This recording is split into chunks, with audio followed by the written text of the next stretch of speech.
as I've written in the report, overwhelmingly the job of the board of directors is to have the right CEO. I mean, if you've got the right CEO, 90% of it takes care of itself. If you were a director of Cap Cities and you had Tom Murphy as the CEO, case closed. It was all you needed. And if you have that CEO, I think you have an obligation on the board to make sure that there's not overreaching by the CEO, because the CEO can have different interests. And I think the third thing that the board should do, is they really should bring some independent judgment in on major acquisitions, because there is a natural tendency for people with usually big egos, big motors, who get to be CEOs to like to do big things and to become bigger, spending other people's money. And normally when big deals come along, the management, by the time it gets there, they've made the deal anyway. They have investment bankers there who go through a little ritual. I've never seen one come in and make a presentation that says it's a dumb idea. I mean, they know what the answer is supposed to be, and it just becomes kind of a little game. So I think in those three respects, a good director will first make an affirmative decision. You've got a very good CEO, not the best in the whole world, not everybody can do that, but very good CEO, that CEO is not overreaching. And when significant deals come along, that they get a chance to weigh in, and that you really get a balanced discussion about the real economics of what you're doing. And Charlie, do you have any thoughts on? Yeah, I think big deals on average in America are contrary to the shareholders' interest. On the acquirer's side, usually the shareholders are worse off. Most stock deals, they think about what they're getting and they don't think about what they're giving. I mean, I've been involved time after time where people are giving a significant percentage of the business which they wouldn't sell at the current market price. If somebody came along with a tender offer 20% higher, they would say that's inadequate. But they hand away a piece of the business because they want to own something else. And there's nothing wrong with that, but you just have to be sure that you're getting as much as you're giving. I have very seldom heard a discussion.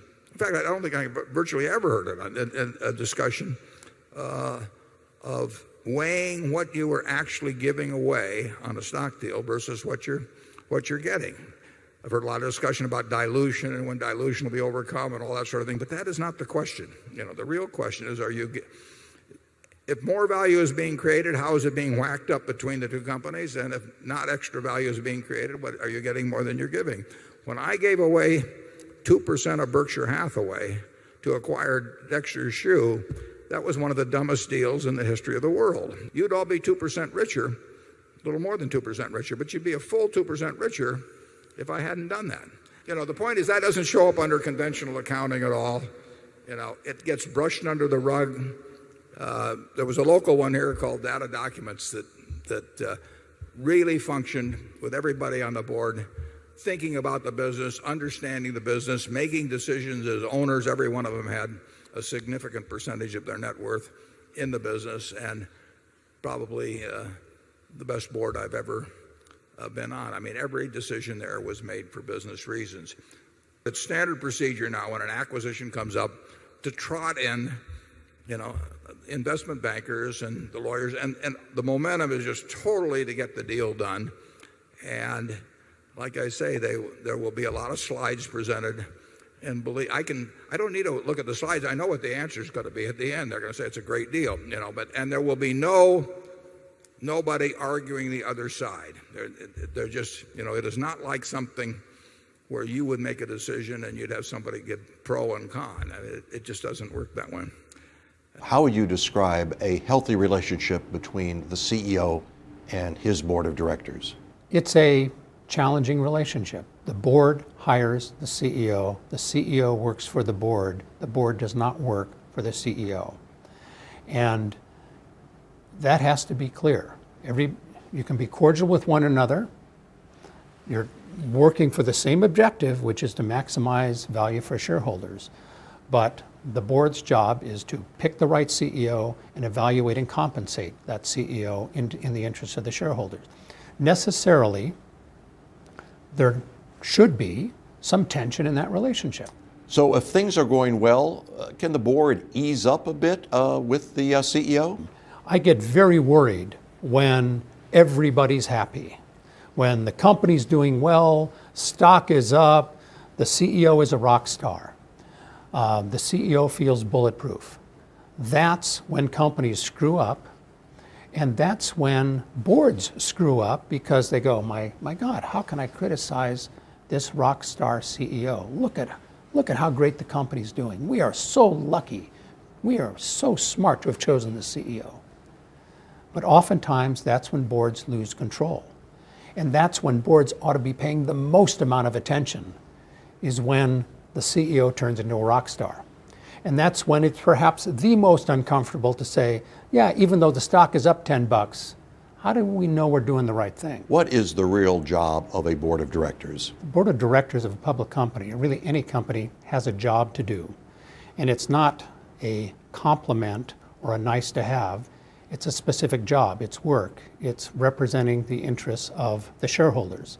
If the CEO owns 100% of the company, then maybe you don't need a board. But to the extent you have owners who are not part of the management of the company, a board has a duty to perform, which is to make sure business is conducted in a way that supports and represents the interests of the shareholders. And that's the board's job, to make the company more valuable for all the shareholders. And even the world's best CEO, if he or she has other shareholders, there's an obligation to have somebody around the table to represent the interests of those people. Based on your experience, what are the characteristics necessary for the board of directors to be effective? It's work. It's not an honor. It is a job you get paid for, and your job is to represent the interests of the shareholders. And you need to know how to do the job. You have to be financially literate. You have to have the time to do the job. You, I believe, need to have some passion for that job, that company, whatever business you're in, to give a damn about it. Otherwise, I don't think you're going to be able to do a good job. So as I understand it, Bob, it's really more than a job, isn't it? If you're going to join a board, I think you ought to make an investment. And it's for a couple reasons. One, just out of principle, that a good way to feel like an owner is to actually write a check and get a certificate back or see it on your broker statement and get the same filings that, the same notices, the same correspondence that every other shareholder gets. That just impacts how you behave. And it ought to be a number that's big enough to matter for you. Because the second reason why I think having real ownership is to send a signal to all the stakeholders in the room that you've got skin in the game. I think you have very little, not very little, but perhaps very little credibility if you're a director sitting around the table and you don't have anything at risk. I mean, the only thing you're going to miss is, you don't get the meeting fees and you don't get the free sandwiches, where other people might lose their jobs or might lose their net worth. So having skin in the game, which has a downside, I think gives you credibility, gives you juice on the board. So as an owner, Bob, the director really has to think like a shareholder. Spending every dollar of the company's money as if it's a dollar of your own money. Every decision made with your feet in the shoes of a shareholder. Questioning capital expenditures, risks that you're taking with the point of view, with the shoes of the shareholder on. And that's what I think an ownership state of mind is. So with this in mind, what traits do you look for in your fellow directors? You don't join a board to make friends. I mean, that happens most of the time, but the old joke, want a friend, get a dog. But yeah, it's not a place where you go to make friends. So in choosing directors, you need to choose people that have the character, the courage to expose themselves, to confront people. That you have to have the courage to raise your hand when you think another point of view is appropriate. So what you're saying, Bob, is that a good director must be independent enough to sometimes challenge the CEO. Directors that don't have that ability should not be on the board. And I think, directors should demand of themselves sort of independence of thinking. So that means that a good director must sometimes take an unpopular position. I look for directors that can be a little cranky sometimes. and a little contrary, because we all learn when the cranky contrary person asks a few uncomfortable questions. It causes everybody to think. And maybe we come to the same decision, but we'll feel better about the decision we came to. So in light of everything you've said this morning, I take it you're not a big fan of trophy directors. I have found that trophy directors are virtually worthless. One, because of taking up space, and sometimes because when they do speak, they might not know what they're talking about, and just because someone is famous doesn't mean that their insight in a particular situation might be appropriate. So I'm very leery of boards that are populated with famous people. Famous people are fine, but I think you have to be very, very careful that those famous people have the same duties as somebody that no one has ever heard of who might be sitting on the board.